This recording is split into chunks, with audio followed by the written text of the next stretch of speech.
కొత్త ఇల్లు అనమాట. నేను షిఫ్ట్ అవుతామని చెప్పాను కదా, ఇదే మా ఇల్లు. చూడండి, మీకు అది పిన్ టు పిన్ చూపిస్తాను. ఇది చూడండి, ఇది ఫస్ట్ గేట్ అనమాట. పైకి లేపించారంట. ఇది మొత్తం 3 lakhs అయిందంట. తర్వాత రండి, ఇక్కడ నుంచి కొబ్బరి పెట్టుకుని మేము అవన్నీ యూజ్ చేస్తున్నాం. మళ్ళీ ఇదంతా మా గచ్చు. ఇక్కడ పార్కింగ్ సైకిళ్ళు, ఇక్కడ బైక్స్ పెడతాం. ఇవేమో మా టేబుల్ మేట్స్ అనమాట. ఇంకా లోపల వచ్చేసి ఇవన్నీ ఇలా పెట్టారు. ఇది హాల్ అనమాట. బట్ మాకు ప్లేస్ సరిపోక ఇది బెడ్రూమ్ కింద మార్చేస్తున్నాం. నాది మా తమ్ముడు ఇదేమన్నమాట బెడ్రూమ్. ఇది మా చిన్న కిచెన్ అనమాట. చూడండి, మొత్తం సర్దేశాము. అయితే బాగానే ఉంది కదా, మీకు మొత్తం నచ్చినట్టయితే ఇవ్వండి. ఇది మా చిన్న ఫ్రిడ్జ్. ఇంకా దీంట్లో ఏం సర్దలేదు, సర్దాలి. అయితే ఇటు సైడ్ కూడా మాకు ఎంట్రన్స్ డోర్ ఉంటుంది అనమాట. అది మెయిన్ డోరు. అయితే చూడండి, మీకు మా డాడీ బెడ్రూమ్ చూపిస్తాను. అయితే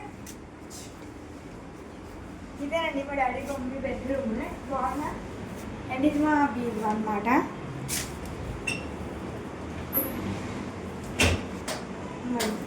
బట్టలన్నీ సర్దేశారు. బాగున్నా. అయితే ఇప్పుడు ఇది కూడా ఉంది. ఇది ర్యాక్స్, ఇది బెడ్ ఇప్పుడే ఫిక్స్ చేసాము. అయితే ఇది మా పూజా గది అనమాట. అలా ఉందండి. నేను పూజ చేసాం, గృహప్రవేశం కదా. అయితే ఇప్పుడు మీకు బాత్రూమ్ చూపిస్తాను నాకు. అయితే ఇది మా చిన్న బాత్రూమ్. చూడండి, ఇక్కడ సోప్ పెట్టుకోవడానికి హ్యాంగర్ ఉంది. మళ్ళీ ఇక్కడ షాంపూస్ ఏమైనా పెట్టుకోవడానికి ఉన్నాయి. మళ్ళీ చూడండి, బకెట్ అవన్నీ ఉన్నాయండి. అయితే ఇప్పుడు మీకు మా వాషింగ్ మెషిన్ సైడ్ అయితే మా మమ్మీ గారు ఇవ్వండి. ఇది మా డైనింగ్ టేబుల్ చైర్స్ అక్కడ నుండి వచ్చినప్పుడు సెట్ చేశాను అనమాట. నార్మల్గా చైర్స్ కూర్చోడానికి. ఇక్కడ మాకు బట్టలు కూడా ఇచ్చారు. ఇవన్నీ మాకు వీటికి సంబంధించి వాషింగ్ మెషిన్కి సంబంధించిన లిక్విడ్స్. అంటే ఇది బట్టలు తెచ్చుకోవడానికి.